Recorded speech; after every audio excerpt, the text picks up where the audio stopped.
All right, so this is Infosec Decoded number 48, Evidence as a Service.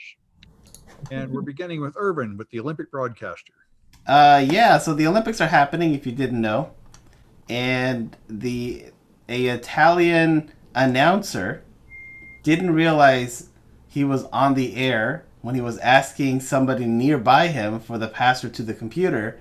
Apparently they're using Disney characters as their passwords because he named Goofy, Pluto, and Mickey Mouse. And then somebody like tapped him and went, "Shut up!"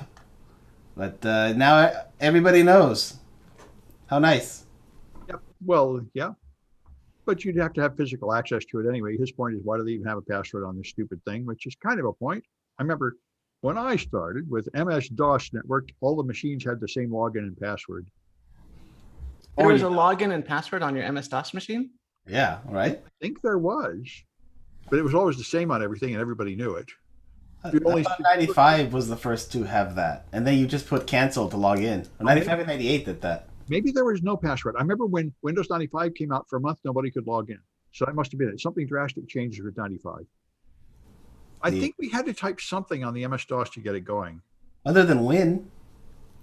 There was no Win. This was MS-DOS. It wasn't even Windows 3.1. Oh, okay, then yeah, I don't think there was a password to Okay. I remember you had, anyway, it's a long time ago. Anyway, DOS. Anyway, yeah, turn off your mic and make sure it's off when you're saying stuff like that. yeah, all right. And Alan's got the YouTubers with the anti-vax plot. Yes, if you've been wondering just how some of the anti-vax disinformation has gotten so much fuel in the influencer space, the answer may be that there are companies paying influencers to spread these lies.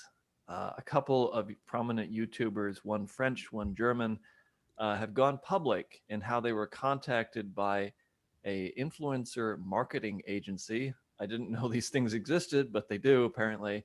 Oh, yeah. One called Fazzy in England offered them something like 2,000 euros or something like that to uh, basically deliver not exactly a script, but um, highly, shall we say, structured information, disinformation about the efficacy of vaccinations and about COVID. And both of these guys declined it and then went public. But it later came out that some other influencers that had also been contacted by Fazzy did accept the money and did produce videos containing disinformation. So, so journalists followed up with this Fazzy marketing agency. Turns out that it's part of a larger umbrella group. Part of its operations and one of its co-founders is in England. Another part of its operations and co-founder is in Russia. And that's where the trail ends pretty much. Fazzy's already closed up shop after getting this attention.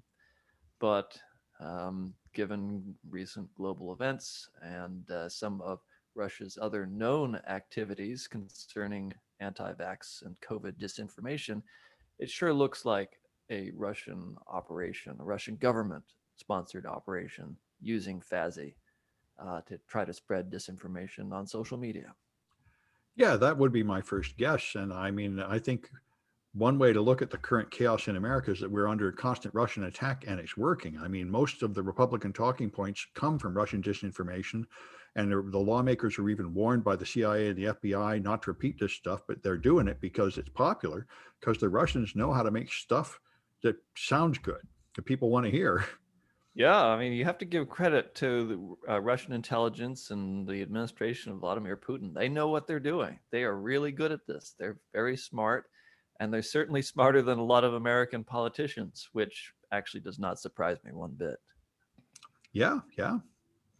It's Ronald Reagan would be very upset at the current state of the Republican Party being willing Yes. pawns of the Russians. Well, I don't hear much talk about Reagan anymore. I think the party's really forgotten about Ronald Reagan. He's no Oh, longer they relevant. idolize him. They see him as the greatest Republican ever after Abraham Lincoln. But you don't hear. But yeah, they can't talk about him too much without probably this kind of issue coming up. Yeah. Although logic doesn't seem to matter much over there. Anyway, So China has announced that they're going to go to IP version 6. They're really serious. In fact, they're going to not allow any new IP version 4 after 2023 and be 100% single stack IPv6 by 2030. No other nation has done that. Now, the United States, the government said everything had to be dual stack where it can support IPv6 and IP version 4 about 10 or 15 years ago. And there was a big push for IP version 6. I was part of one of them, did a lot of talks and training on IP version 6, and everybody said, we don't care. We can just keep using 4 forever through NAT. And you kind of can just keep using 4 forever through NAT. There were a bunch of us that thought that was a bad idea, but you know, it does seem to be true that you can just keep using 4 forever. And anyway, but China is going the other way. So that'll be interesting. You know, the thing about 6 is that if all they did was extend the addresses, like we would all be in 6 right now. The fact that they had to make it so much better and so much different than 4 is what really holds it back. And it's too bad. It's very complicated, like DNSSEC. I remember getting certifications in it and teaching classes in it. It's a lot more complicated than just longer numbers.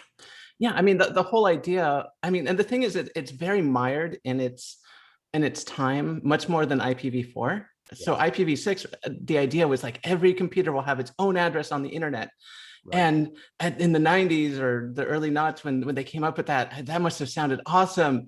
But in today's world, it was designed in 93. Yeah. So a projection that it would be 100% deployed by like 98. Right. But of course, today, you know, you tell people, oh, every computer is going to be addressable on the internet. And it's like, wait a minute. Well, there are official IETF answers for that, I'll have you know, but no one cares. Yeah, no one cares. And yeah, no, that's that. Like I said, if it was just like, we're just going to take IPv4 and just extend out the addresses, I mean, we would be fine, but we're getting rid of NAT. Like our entire networking structure is based around IPv4 with all our NAT routers and stuff like that. And if we just said, okay, it's just going to be IPv4 with more addresses, whatever, we would have it. But they just decided to do too much with IPv6. And no, upgrading is nearly impossible.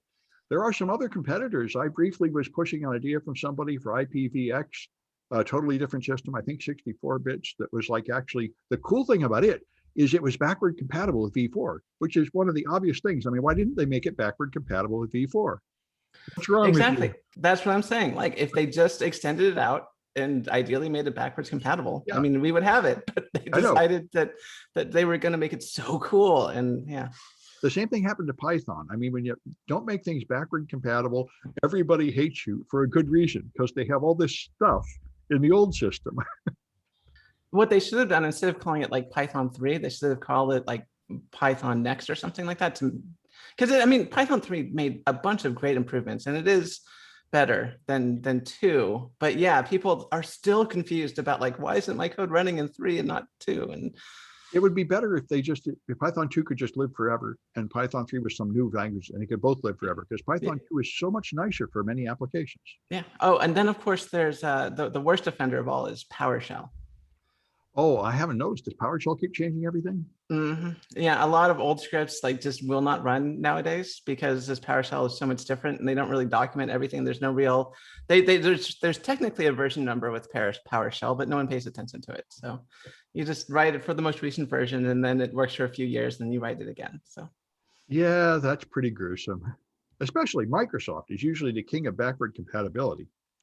And I mean, it took a while for PowerShell to really, take hold. So they just use that to change it around a lot, I suppose. But you can seriously take like Windows 95 code and even DOS code and run it. I mean, anyway.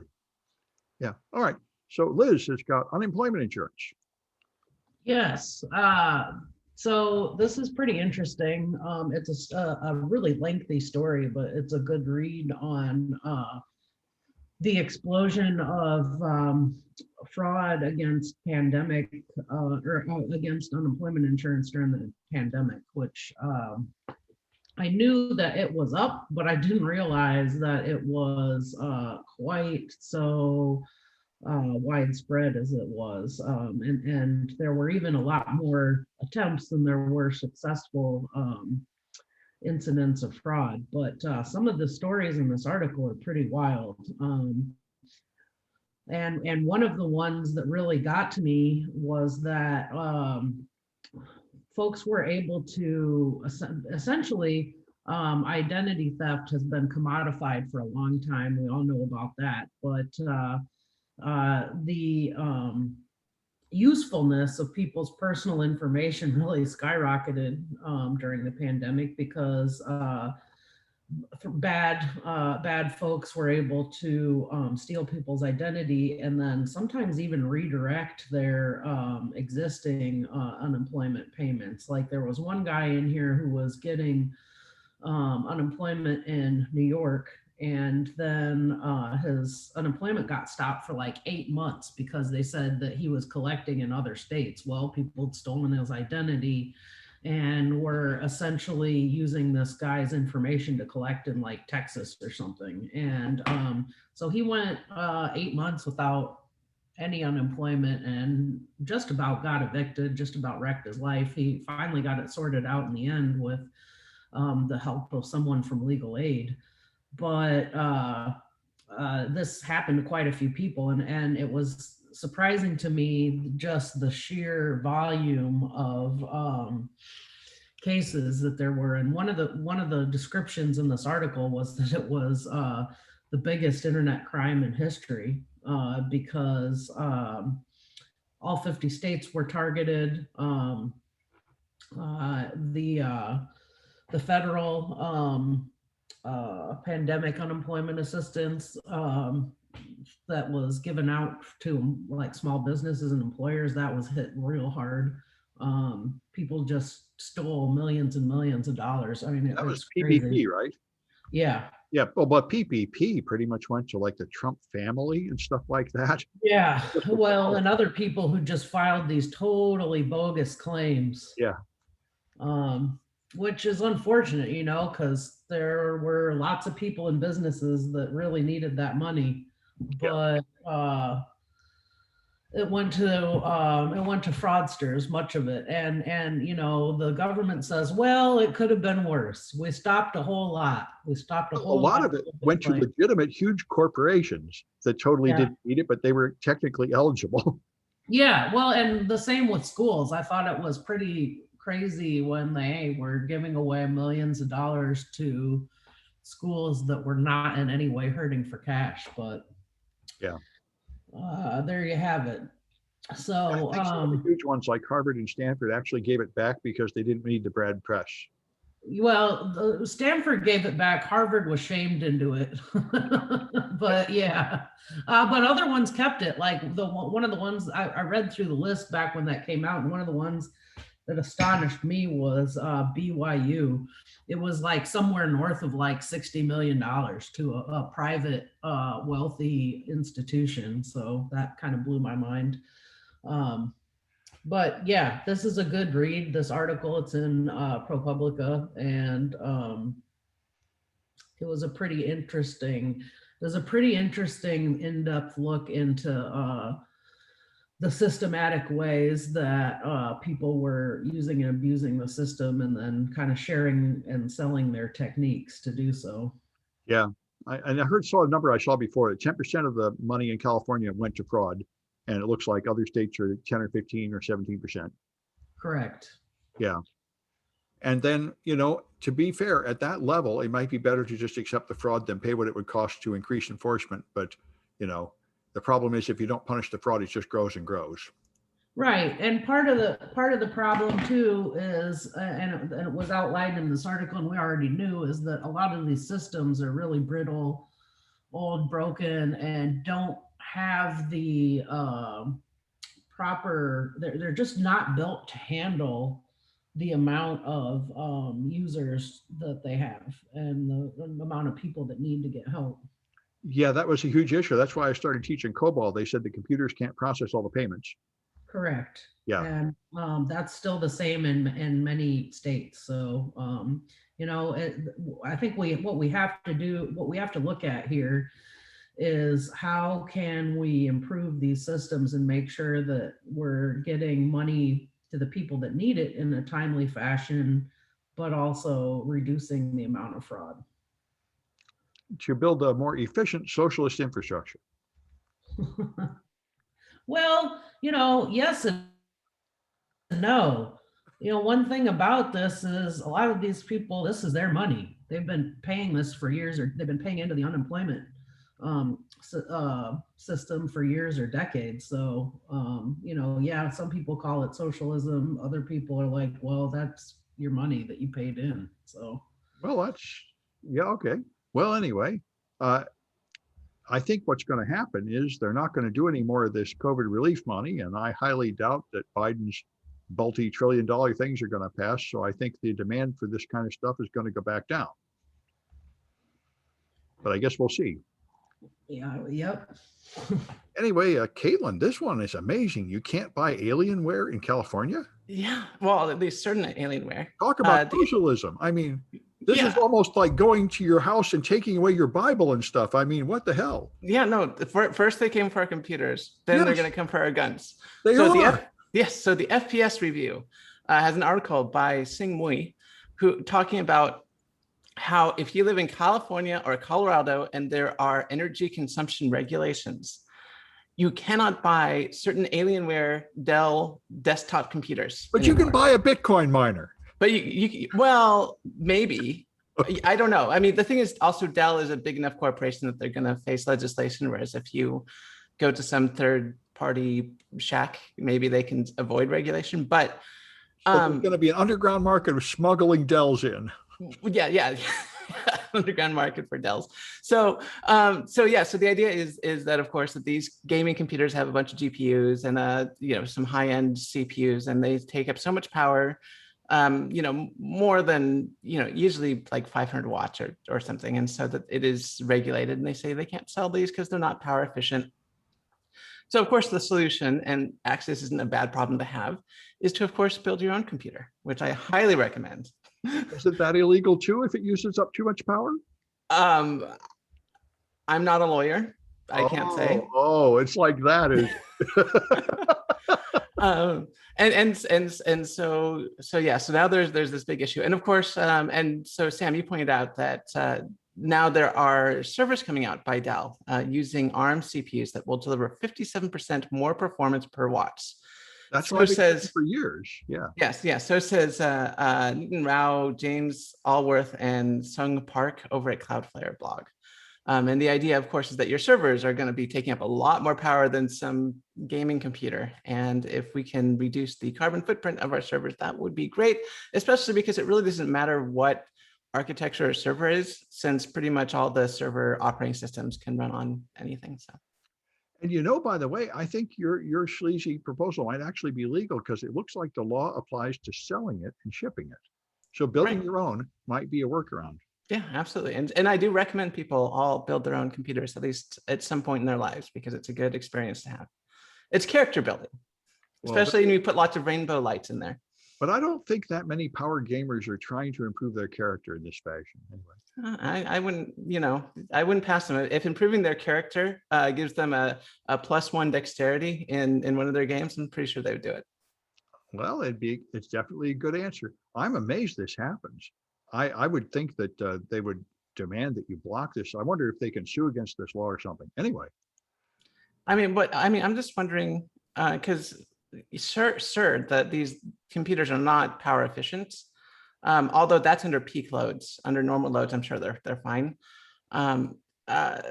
What about kitchen appliances? Because those use a ton of power, and heaters too.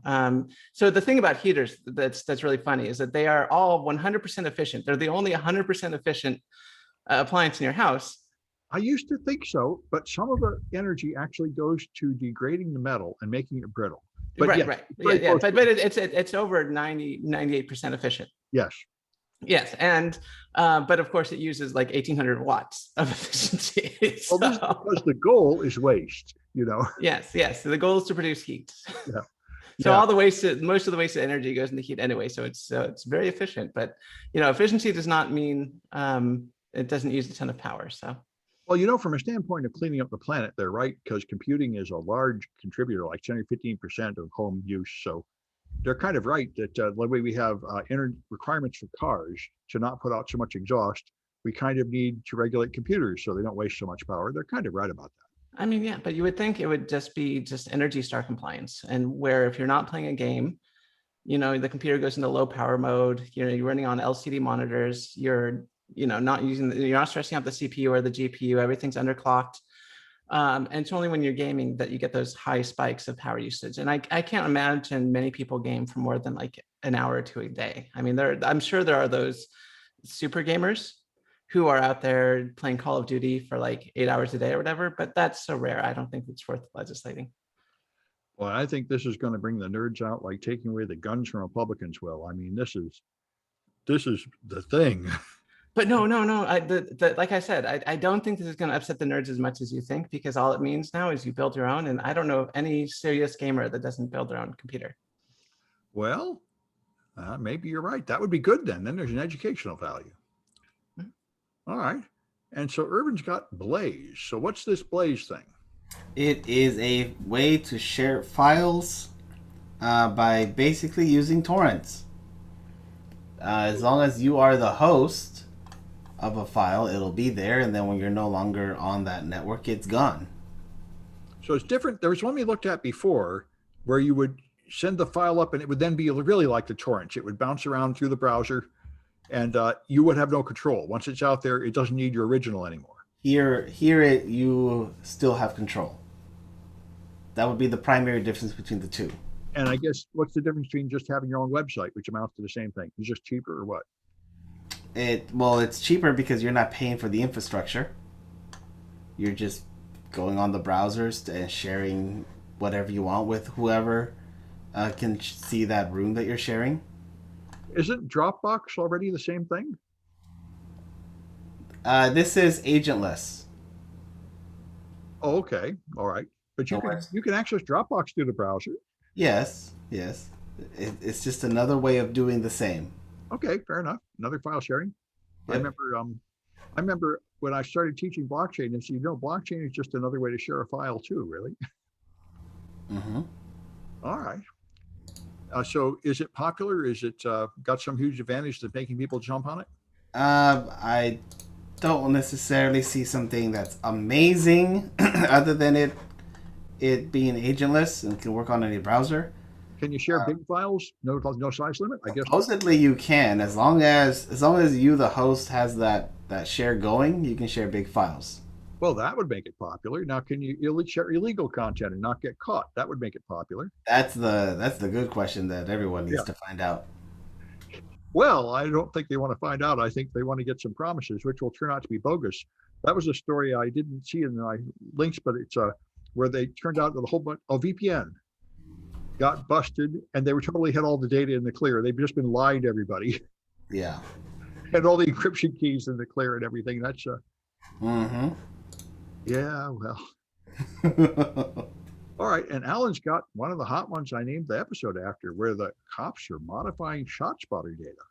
Yes, ShotSpotter, a company and technology that's sold to police departments around the US, which claims to allow police to identify the location, first of all, the incidents and the location of gunshots to a very high degree of precision, and which is incidentally also used in San Francisco, among 100 other cities around the country. Yeah, that's why we had all that trouble with our network administrator, because they tried to connect the network to ShotSpotter, and that's why they had to go through a FBI background check, and that's when he got caught for his armed robbery, which led to the huge crisis with our city network about 10 years ago. Anyway. Oh, I did not know that.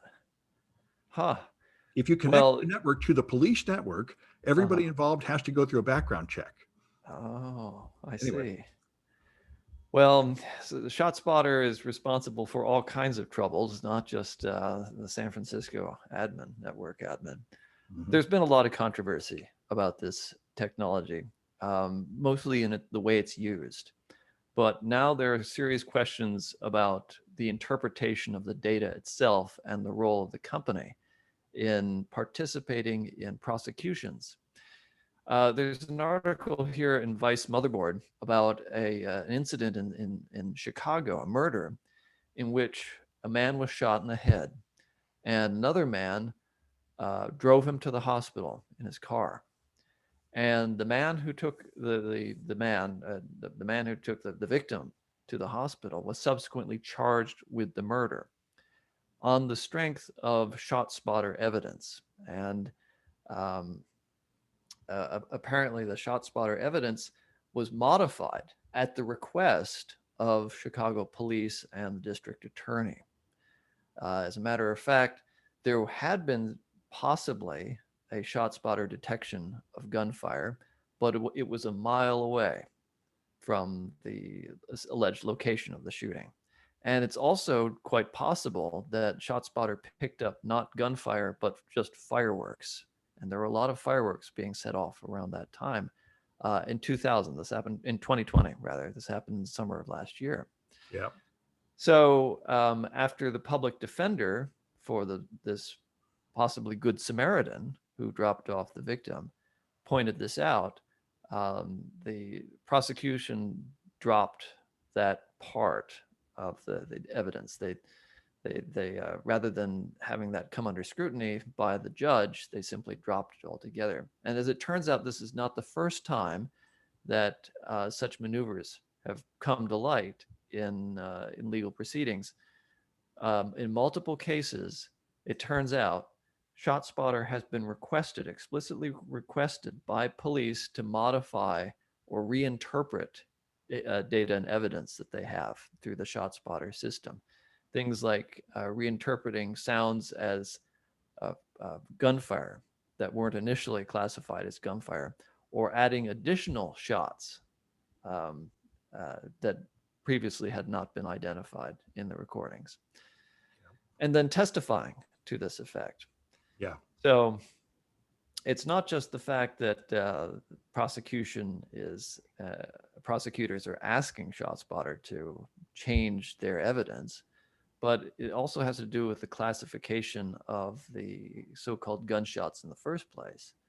And according to a MacArthur Justice Center analysis, over a 21-month period, 89% of the ShotSpotter alerts in Chicago led to no evidence of a gun crime, and 86% of those alerts led to no evidence a crime had been committed at all.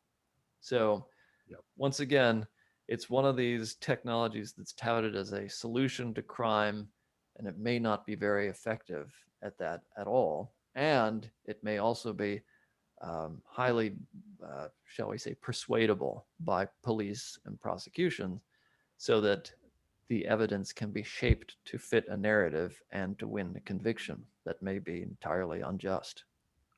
Alan, I submitted the same story as you. You just beat me to it because it was a really good one. And one of the things that stood out to me about the story was the case from Rochester, New York, where the cops had pulled over. They were looking for a suspicious vehicle. They pulled over the wrong car and shot a guy in the back 3 times, and then tried to say that he had fired at police first on the basis of the ShotSpotter evidence, which didn't hold up. And I thought one of the most interesting points was repeatedly the guy who'd been shot and accused of shooting at the police requested multiple times for them to test his hands and clothing for gunshot residue, and they refused.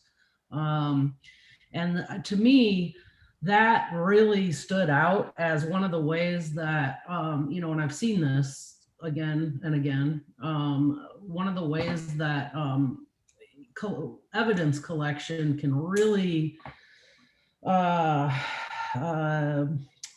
dictate the direction of a case. And, when we're looking at admissibility of these things in court, I think I hope that there may be a trend towards looking at it from a holistic perspective and trying to see, okay, well, what evidence should you have collected in this case, and why are you directing us to rely on just this one AI solution that you've manipulated, Yeah, that's a really good point, Liz, because it seems in that particular case, the police knew that by testing the victims, the shooting victims, clothing and hands for residue, that it would be exculpatory.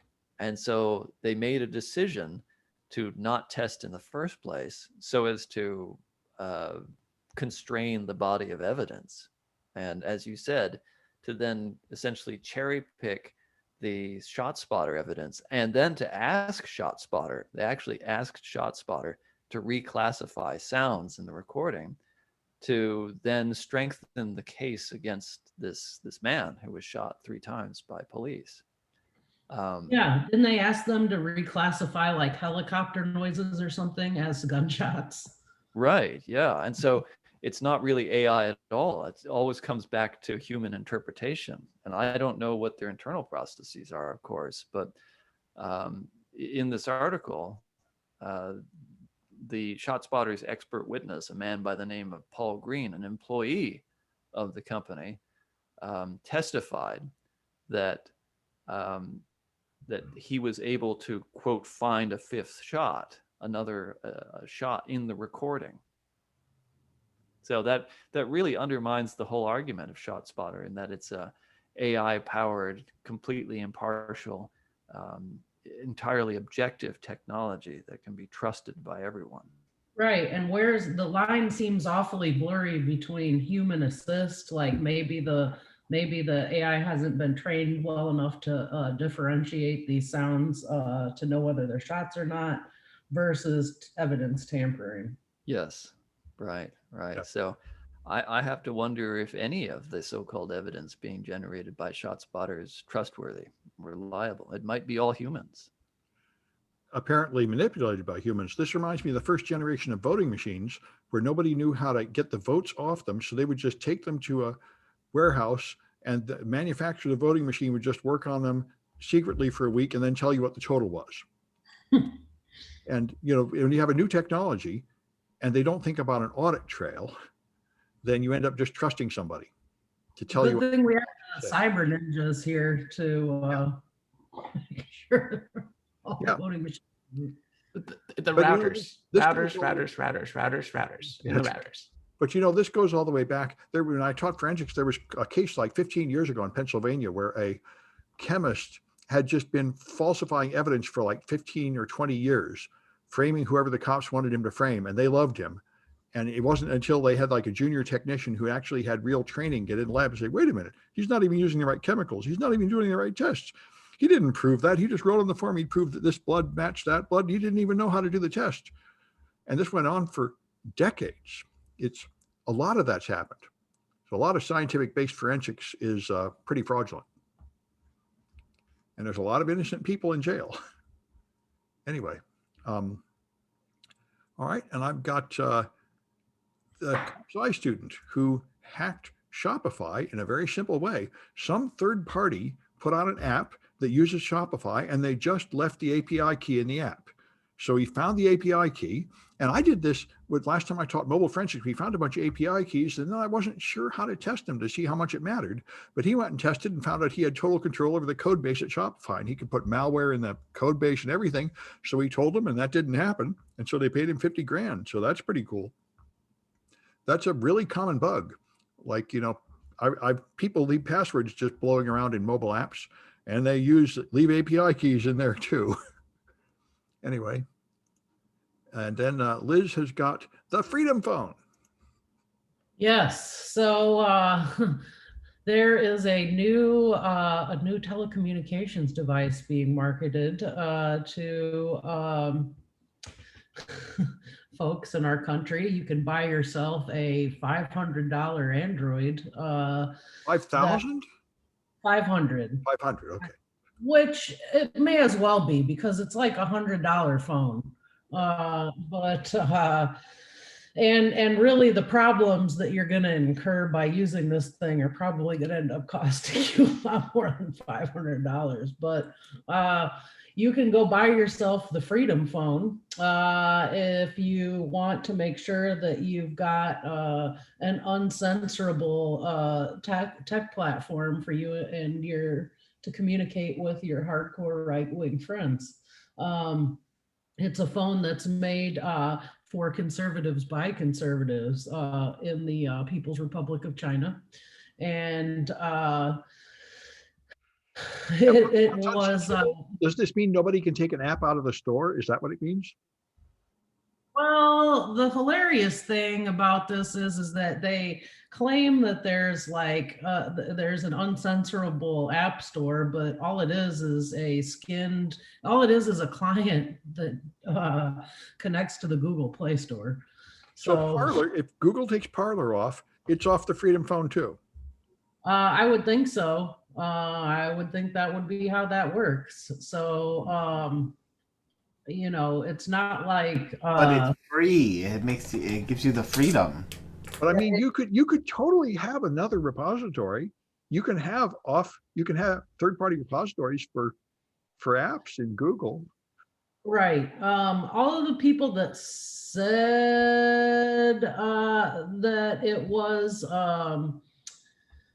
all the people that have played with this so far said that you know, basically it seems to be piping in the Play Store, and no one from the Freedom Phone company have demonstrated how you might download a banned app.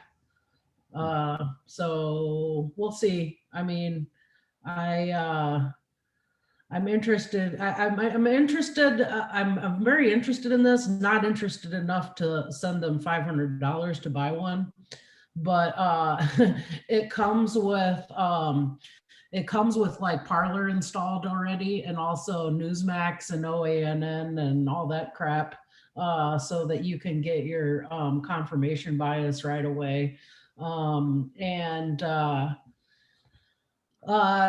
It's interesting too, because this whole thing was started by a crypto bro who claims to be world's youngest Bitcoin millionaire. And you know, I mean, I will say this.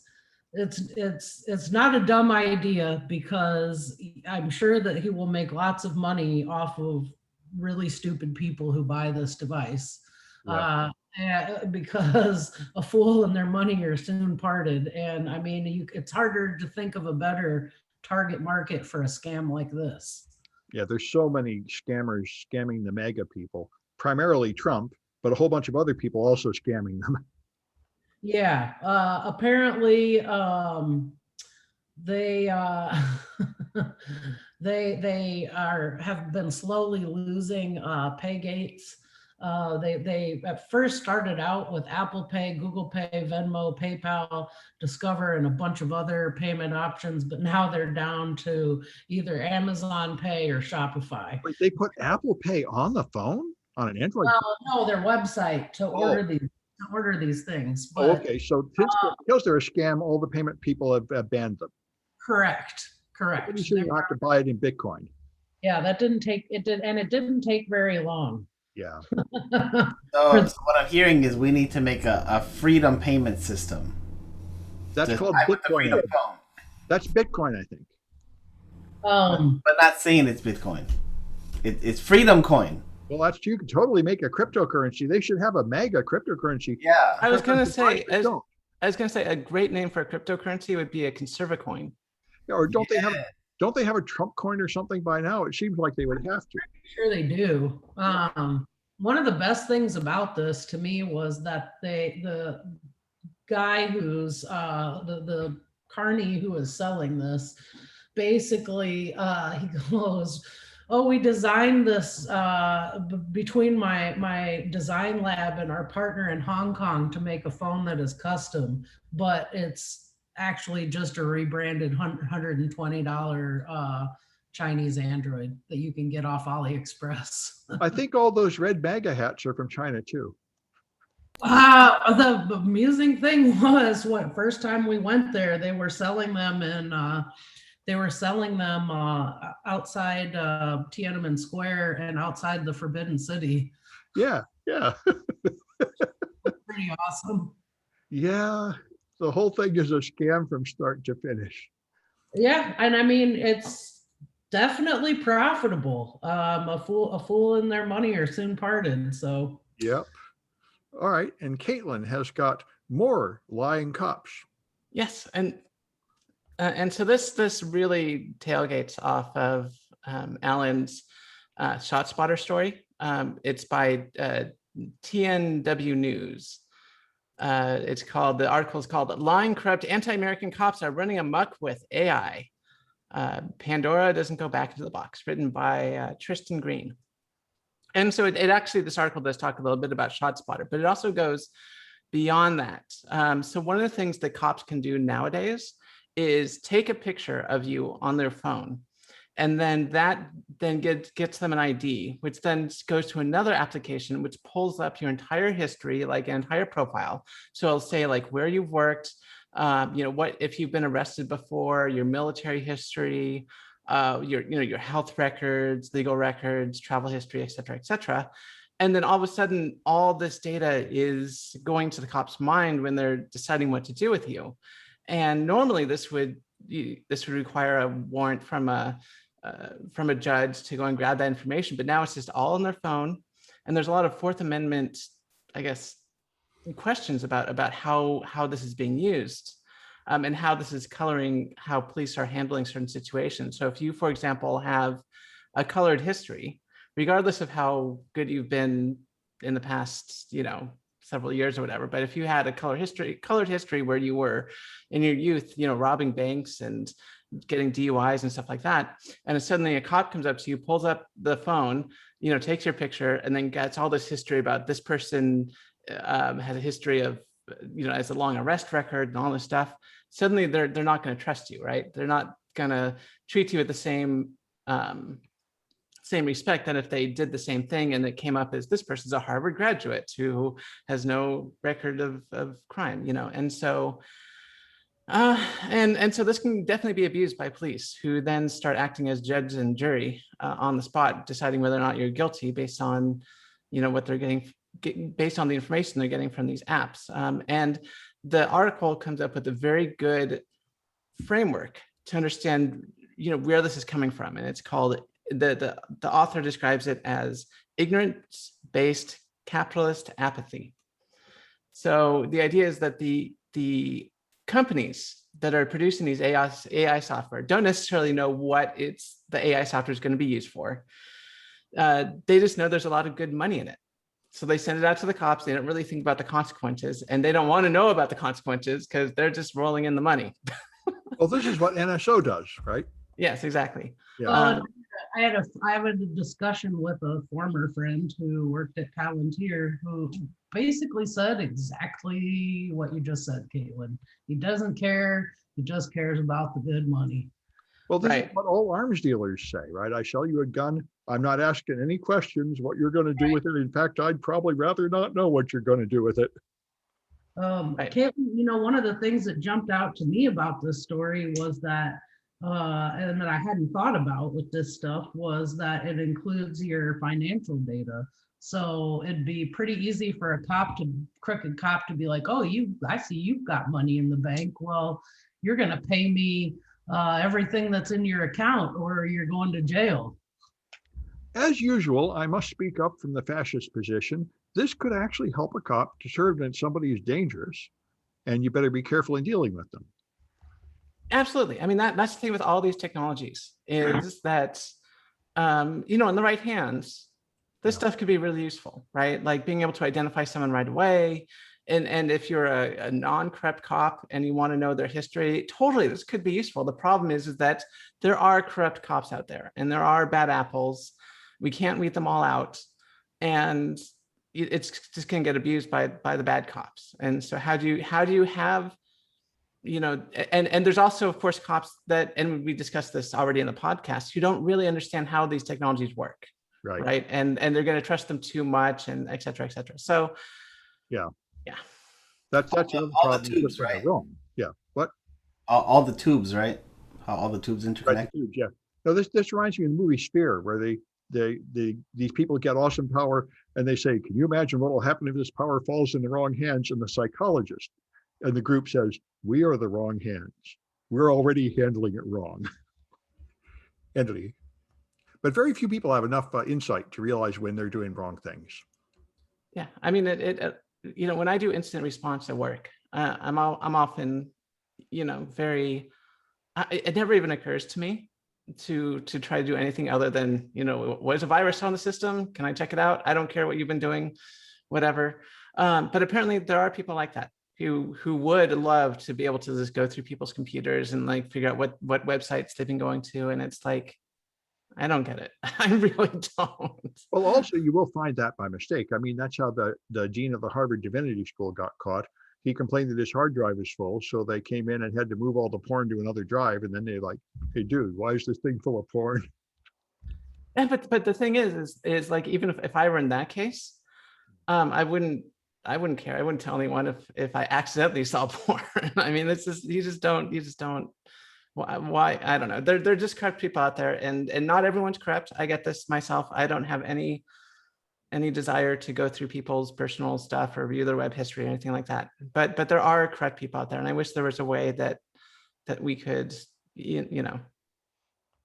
have tools available for people that aren't corrupt, but somehow also stop the corrupt people from having access. So I don't.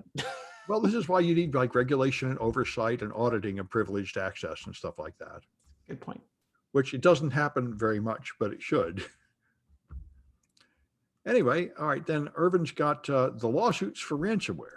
Yes, so first came the ransomware and the money to either pay the ransom to get the stuff back or the fight to get it back. And now the people who were affected by that downtime are suing those companies who were ransomware because of their lack of security. Now, this is an interesting idea. I mean, because I don't think anybody can quantify what you should have done to stop the ransomware, right? It's not like there's a standard. Right, there's no standard. There are guidelines, but there's no So standard. how could they prove that you're too lax?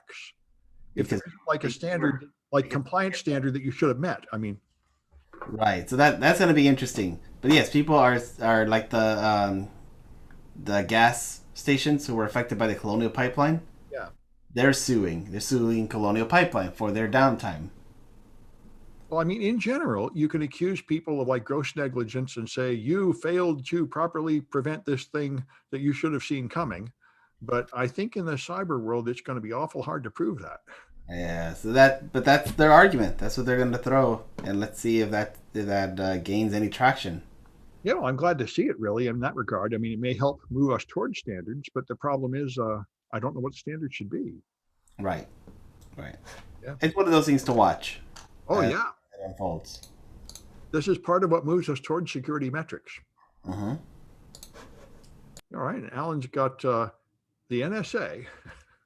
Yes, and in what might be the largest revelations since the Edward Snowden leaks, Emily Kroos, an FOIA, Freedom of Information Act researcher, has obtained information, emails from the NSA that show incontrovertibly that the food at the NSA cafeterias suck, and that they have been raising their prices recently, and this has led to great discontent among the NSA employees. As a matter of fact, soda went from a price of $1.95 to $2.07, possibly because of a misapplied sales tax. So clearly discontent is rising at the NSA due to the low quality food provided by Sodexo, which is a French conglomerate that does cafeteria food worldwide. And who knows, maybe this is also contributing to some of the cybersecurity failures and lapses that the American government has suffered from recently, is that their employees are not being properly fed and are being overcharged for their chicken and fried eggs. Well, they could give them MREs and that'd shut them up in a hurry. Well, it's interesting you should mention MREs because apparently one employee compared their NSA cafeteria experience unfavorably to eating on a military base. Well, but that's not the same as MREs. Everybody hates MREs as far as I can tell. MREs are awesome. I've never had them. I just see a lot of complaining about them. I mean, I love MREs. I know lots of people that like them. They're just like microwave meals, but like, not. Okay, then there's the astronauts eating like beef stroganoff in a toothpaste tube. Once again, that's not as bad as it sounds. All the astronaut meals are planned and prepared by like chefs on the ground who you don't have to deal with the fact that it's going to be in space, but it's all like prepared specifically for each astronaut. Like if an astronaut has a bad reaction to like certain cheeses, like they just want, I mean, it's not gourmet food, but it's also like really impressive. Okay, well, good. Anyway, I got this quantum entanglement as a service. This company will sell you entangled photons delivered over fiber optics to locations. And I can't figure out what to make of this. Alero Quantum, the quotes from what this guy says make it sound like he does not understand quantum mechanics at all, but it could just be that the author of the article doesn't understand it, because anyway, it is very unclear exactly what good these entangled photons are and exactly what you could do with them. But anyway, there's people that want to move qubits from one end of a wire to another, and they want to do it by either teleportation or entanglement. And both of those are technologies that exist, but they both don't exactly do what you'd like them to do. It's not as simple as being able to put information in one end and get it out the other end. It's not that simple at all. And so anyway, we're going to see what happens, but this is highly experimental at this point. Some kind of distributed quantum networks over a large distance where you can do some kind of quantum calculation there. It's not as simple as data transmission at all, but we'll see what comes of this, if anything. Anyway, and then Kaitlyn's got the last one, which is disinformation for hire. Nope, I don't. So we already went over this. This is what we had before. Yes, it's the same one we had before. So this is just going over the fact that you can, instead of hiring a PR firm, you can apparently now hire people to lie for you, which we already covered with that Moscow stuff. So instead, I'm going to pull a switcheroo. All right. I'm going to talk about an article on The Verge, and it's all about how DuckDuckGo is launching a new email service. So you would get an @duck.com. And, it's not every day we get a new email service that's like, oh, we should sign up for this. The last time that happened was when Google came out with Gmail, and everyone was like, ooh, we get gigabytes of email service for free? Yeah. Oh, what could possibly go wrong? They won't ever try to advertise to us or anything in our emails or private emails. But you look confused, Sam. Are they sending spam? Well, no. What they do is they targeted ads. They tie ads based on what's going into your inbox, meaning they obviously have access and. Oh, sure, okay. Putting. That's not the same thing. All right. Well, I mean, they're using private data in your private email account to target ads at you. Anyway. Yeah, they are absolutely. Yeah. Anyway, so so DuckDuckGo is offering a new service now, so you can get an @duck.com email address. And what's really cool about this is that it will block trackers in emails as well. So not only is it from DuckDuckGo, which does not collect your data and everything, it also has protections against other people sending you emails to collect your data, which I think is really cool. So, and is it free? It is free. How does DuckDuckGo make any money? That's a good question. I read an article about that. How they the mafia. The duck mafia. Yes. On search. They sell Bitcoin. On keywords, the use of keywords. That's Tesla. Right? So they do sell advertising hits. So the results you get are not really clean. Well, no, that's not entirely true. So what I understand is they just don't collect data, so they don't track you. So they don't know like if you've ever searched this thing before. But obviously they know if you are currently searching for new cars. Right. So if you're searching for a Tesla, then they'll record that people are searching for Tesla.